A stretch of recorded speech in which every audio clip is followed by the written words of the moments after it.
નમસ્તે મિત્રો, આજે આપણે બનાવીએ ફ્રાઈડ રાઈસ. તો એના માટે મેં બાસમતી ચોખા લીધા છે. એને આપણે એક મીડિયમ સાઇઝની વાટકી ભરીને લીધા છે.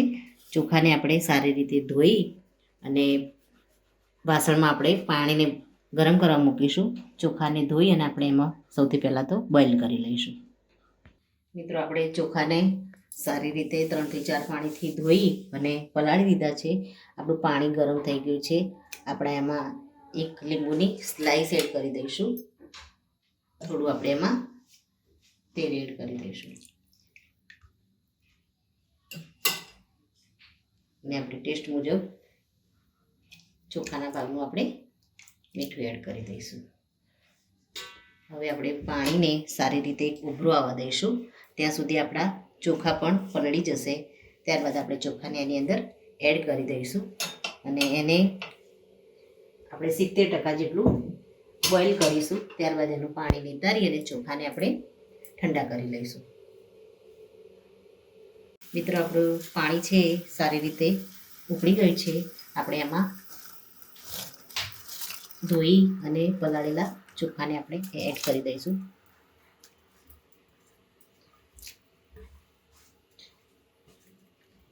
એકવાર આપણે આને ચલાવી લઈશું અને ચોખાને આપણે 70% જેટલા આમાં પકવવા દેવાના છે. ત્યારબાદ પાણી બધું આપણે કાઢી લઈશું.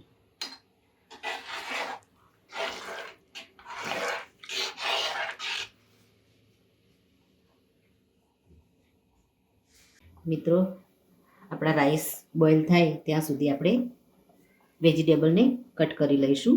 તો અહીંયા મેં બ્રોકલી લીધી છે, કેપ્સિકમ લીધું છે અને 2 થી 3 આપણે ટામેટાં લઈશું. તો સૌ પહેલાં તો આ વેજીટેબલ્સને આપણે કટ કરી લઈશું.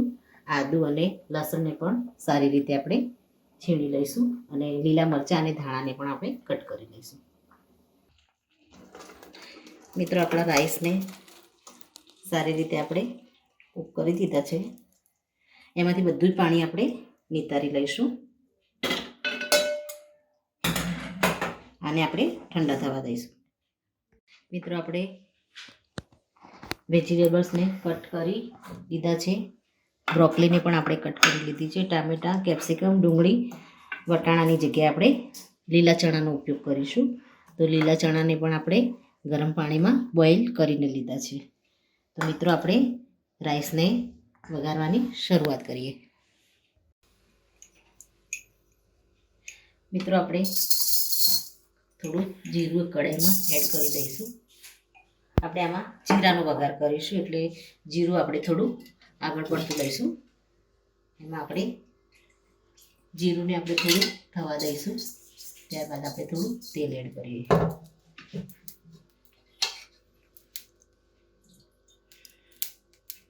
જીરું આપણું થોડું અંદર તડતડવા લાગ્યું છે.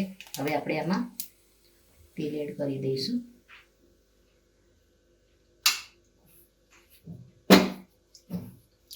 તેલમાં આપણે વેજીટેબલ્સને પહેલાં તો ફ્રાય કરવાના છીએ.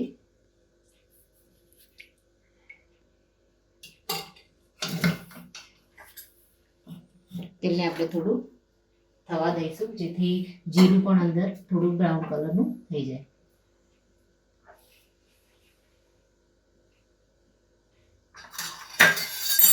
તો મિત્રો, આપણું જીરુંનો કલર ચેન્જ થઈ ગયો છે. હવે આપણે એમાં સૌ પહેલાં તો લસણ એડ કરીશું, ઝીણું સમારેલું.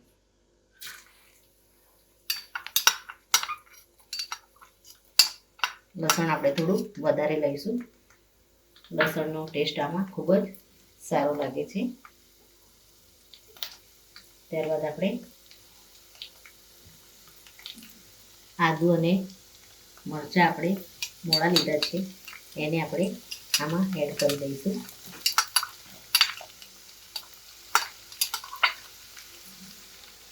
તમારે જો તીખું ખાવું હોય, આપણે થોડો પુલાવ સ્પાઇસી બનાવીશું તો એના માટે મેં 2 થી 3 આપણે તીખા લીલા મરચાં ઝીણા સમારીને લીધા છે.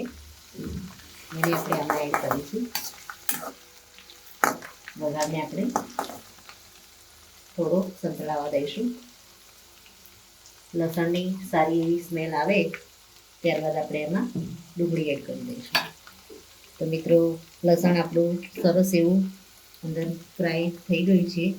હવે આપણે ઝીણી સમારેલી ડુંગળી એક આપણે મીડિયમ રાખી છે એને આપણે આની અંદર એડ કરી દઈશું.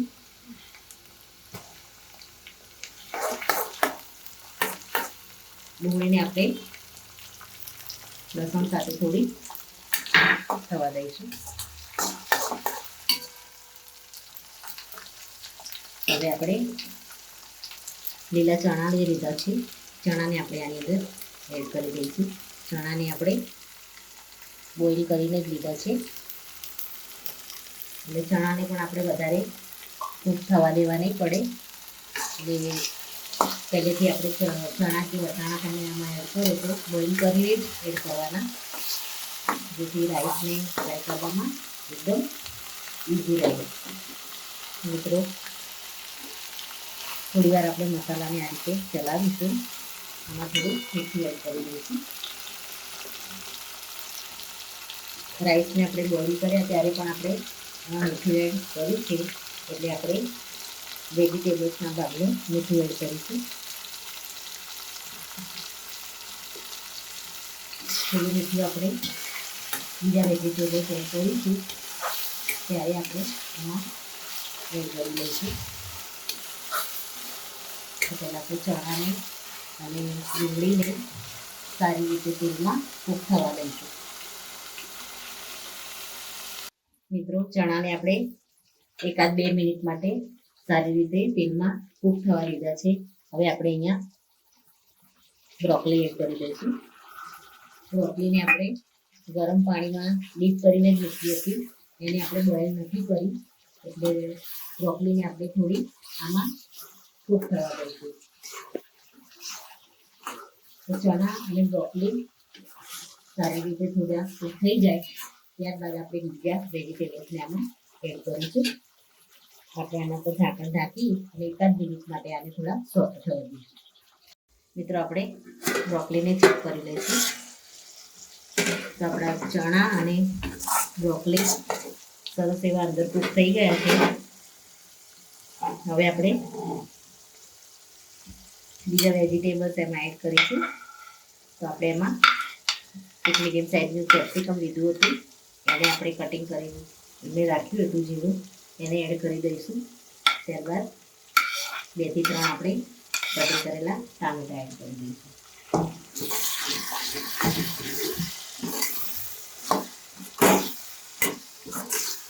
બધા જ વેજીટેબલ્સને સારી રીતે આપણે ચલાવી લઈશું. હવે આપણે એમાં મરી પાવડર એડ કરી દઈશું. મરીને આપણે 5 થી 7 નંગ ક્રશ કરીને રાખ્યા છે, એને આપણે એમાં એડ કરી દઈશું.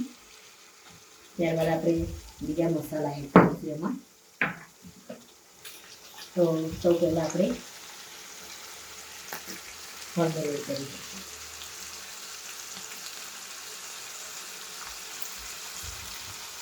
લાલ મરચું આપણે એડ કરીશું તીખાશ પ્રમાણે. ગરમ મસાલો આપણે એડ કરી દઈશું 2 ચમચી. ફ્રાઈડ રાઈસ મસાલો છે એને આપણે એડ કરી દઈશું, અને આપણે પનીર મસાલો એડ કરી દઈશું. હવે બધા વેજીટેબલ્સને આપણે સારી રીતે ચલાવી દઈશું.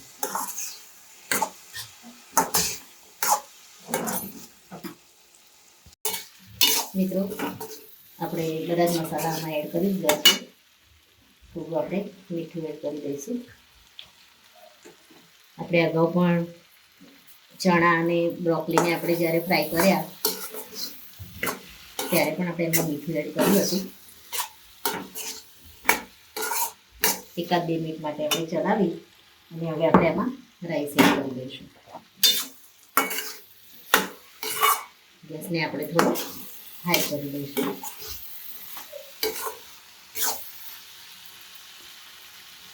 કેપ્સિકમ અને ટામેટાને આપણે એકદમ ગળવા નહીં દઈએ અંદર. હવે આપણે આમાં રાઈસ એડ કરી દઈશું.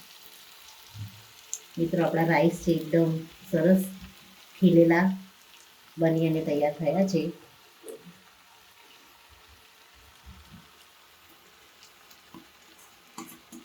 હવે આપણે આને મિક્સ કરી દઈશું.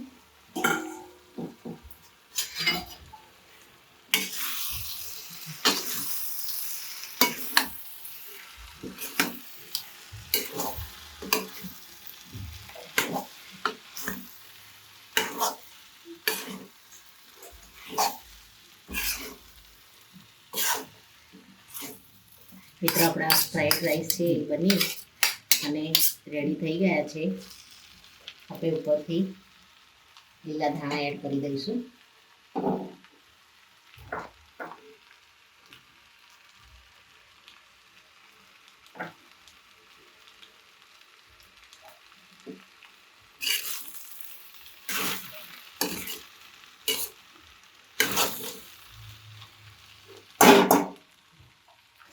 એકાદ 2 મિનિટ માટે આપણે ઢાંકી દઈશું. રાઈસ આપણા થોડા ગરમ થઈ જાય મસાલા સાથે, ત્યારબાદ આપણે આને સર્વ કરી લઈશું. મિત્રો આપણે એકાદ 2 મિનિટ માટે રાઈસને ગરમ થવા મૂક્યા હતા. હવે આપણે ગેસને બંધ કરી દઈશું. ઉપરથી આપણે લીલી ડુંગળી એડ કરી દઈશું અને એકવાર ફરીથી રાઈસને આપણે સ્ટર કરી દઈશું. થોડું આપણે ચલાવી લઈશું. તો મિત્રો આપણા ફ્રાઈડ રાઈસ બની અને રેડી થઈ ગયા છે. આને આપણે સર્વિંગ પ્લેટમાં લઈ અને સર્વ કરી લઈશું. મિત્રો રેડી છે આપણા ફ્રાઈડ રાઈસ, અને એમાં આપણે હેલ્ધી ગ્રીન ચણા અને બીજા પણ વેજીટેબલ્સનો ઉપયોગ કર્યો છે. તો મિત્રો આપણા હેલ્ધી એવા ફ્રાઈડ રાઈસ બની અને રેડી થઈ ગયા છે. એને આપણે કોથમીર નાખી અને ગાર્નિશ કર્યા છે. તો મિત્રો આ સાથે મારો આ વિડીયો અહીંયા પૂરો થાય છે. મિત્રો મારા વિડીયો જો તમને ગમતા હોય તો મારી ચેનલને લાઈક કરો, શેર કરો અને સબસ્ક્રાઈબ કરવાનું ભૂલશો નહીં. અને કમેન્ટમાં જરૂરથી લખો કે મારા વિડીયો તમને કેવા લાગે છે. ફરી મળીએ એક નવા જ વિડીયો સાથે. ત્યાં સુધી આવજો. Thank you.